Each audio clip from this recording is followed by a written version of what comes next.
यमुना नदी की अगली सहायक नदी है सिंध नदी के बाद हिंडन नदी। पहला पॉइंट आपके सामने है नदी की उत्पत्ति के बारे में। अगला पॉइंट आपके सामने है हिंडन नदी का उत्सर्जन। अगला पॉइंट है हिंडन नदी की लंबाई। इस नदी की सहायक नदियों के बारे में बात करें।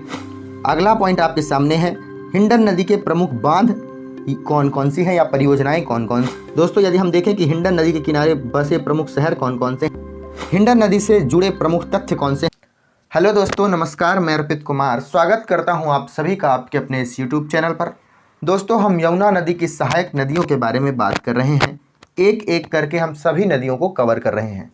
यमुना नदी की अगली सहायक नदी है सिंध नदी के बाद हिंडन नदी। हिंडन नदी के बारे में जानेंगे, इसकी उत्पत्ति, इसके उत्सर्जन कहाँ कहाँ से होते हैं, इसकी लंबाई कितनी है, इसकी सहायक नदियाँ कौन कौन सी हैं, इसमें कौन से प्रमुख बांध बनाए गए हैं, कौन सी नदी परियोजनाएं चल रही हैं, नदी के किनारे बसे हुए शहर कौन कौन से हैं और कुछ जितने भी महत्वपूर्ण तथ्य हैं सभी के बारे में हम जानेंगे। पहला पॉइंट आपके सामने है नदी की उत्पत्ति के बारे में। तो हिंडन नदी जो है वर्षा या मानसून पर निर्भर होने वाली एक नदी है। यह नदी कहाँ से निकलती है? यह नदी उत्तर प्रदेश से निकलती है। किस स्थान से? सहारनपुर से। कहाँ से? सहारनपुर से निकलने वाली एक प्रमुख नदी है। कौन सी? हिंडन नदी। कहाँ? उत्तर प्रदेश के सहारनपुर से। यदि हम बात करें कि कौन से पर्वतमाला से निकलती है तो याद रखिएगा शिवालिक पर्वतमाला से निकलने वाली एक प्रमुख नदी है। शिवालिक पर्वतमाला से यह निकलती है, ठीक है ना। तीनों बातें आप याद रखिएगा। शिवालिक पर्वतमाला से यह निकलती है। किस जिले से निकलती है? सहारनपुर से। किस स्टेट से निकलती है? उत्तर प्रदेश से। अगला पॉइंट आपके सामने है हिंडन नदी का उत्सर्जन, अर्थात इसे पानी कहाँ से मिलता है। याद रखिएगा और ध्यान से सुनिएगा, इस नदी की गुणवत्ता बहुत ही ज़्यादा कमज़ोर है। केवल और केवल सिंचाई के उपयोग में यह पानी उपयोग किया जा सकता है। इसकी गुणवत्ता बहुत ही कम दर्ज की गई है। वर्ग ई में इसकी गुणवत्ता को लाया गया है। ध्यान से सुनिए, 7 जिलों में यह नदी बहती है। 7 जिलों में 943.63 मिलीलीटर क्या होता है प्रतिदिन घरेलू सीवेज का पानी इस पर आता है।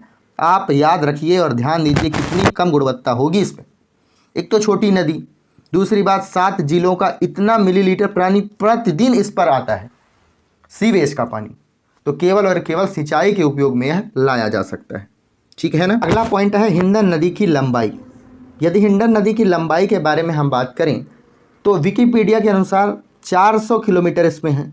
400 किलोमीटर इसकी लंबाई है, लेकिन कुछ स्रोतों में 350 है, कुछ में 400 है। अर्थात 400 से 350 से 400 किलोमीटर इसकी टोटल लंबाई है। स्रोतों का आंकड़ा अलग अलग दिया गया है, विकिपीडिया में लेकिन 400 किलोमीटर दिया गया है। इसे हम ऑथेंटिक रूप से मान सकते हैं। आइए दोस्तों इस नदी की सहायक नदियों के बारे में बात करें। तो सहायक नदी 3 प्रमुख रूप से हैं। पहली सहायक नदी है दोस्तों काली नदी। इसे हम काली नदी के नाम से जानते हैं। काली नदी की लंबाई यदि बात करें तो 145 किलोमीटर है। 145 किलोमीटर की इसकी काली नदी है। दूसरी नदी है कृष्णा नदी। कृष्णा नदी भी इसकी सहायक नदी है। कृष्णा नदी के बारे में बात करें तो इसकी लंबाई टोटल 153 किलोमीटर है, याद रखिएगा। और तीसरी इसकी प्रमुख सहायक नदी है नागदेव। नागदेव इसकी प्रमुख सहायक नदी है। नागदेव की लंबाई कितनी है? 45 किलोमीटर। काली नदी की लंबाई 145 किलोमीटर, कृष्णा नदी की लंबाई 153 किलोमीटर और नागदेव की लंबाई 45 किलोमीटर। ये तीनों की तीनों इसकी प्रमुख सहायक नदी हैं। अगला पॉइंट आपके सामने है हिंडन नदी के प्रमुख बांध कौन कौन सी हैं या परियोजनाएं कौन कौन सी हैं। यहाँ दोस्तों गौतम बुद्ध नगर, कहाँ? गौतम बुद्ध नगर में एक बांध बनाया गया है, गौतम बुद्ध नगर। याद रखिएगा गौतम बुद्ध में ही यह किससे मिलती है? यमुना नदी से मिलती है। गौतम बुद्ध नगर में ही एक बांध बनाया गया है जिसका नाम कह सकते हैं तिलवाड़ा डैम। तिलवाड़ा डैम, इसे मोमल नाथल डैम के नाम से भी जानते हैं, याद रखिएगा। यह यमुना नदी की एक प्रमुख सहायक नदी है। यमुना नदी से यह गौतम बुद्ध नगर पर मिल जाती है। और कई छोटे छोटे बांध बनाए गए हैं, याद रखिएगा, लेकिन कोई बहुत बड़ा बांध इस पर नहीं बनाया गया है।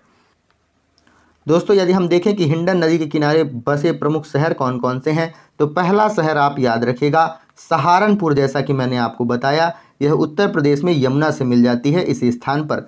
दूसरा मुजफ्फरनगर, मुजफ्फरनगर भी इसके किनारे बसा हुआ है। तीसरा है दोस्तों मेरठ।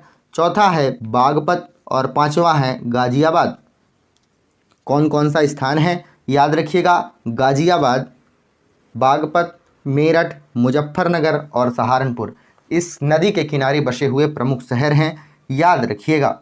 आइए देखते हैं हिंडन नदी से जुड़े प्रमुख तथ्य कौन से हैं। एक ही तथ्य है, आप याद रखिएगा, एक पूरा पाषाण काल का पुरातात्विक साइट है।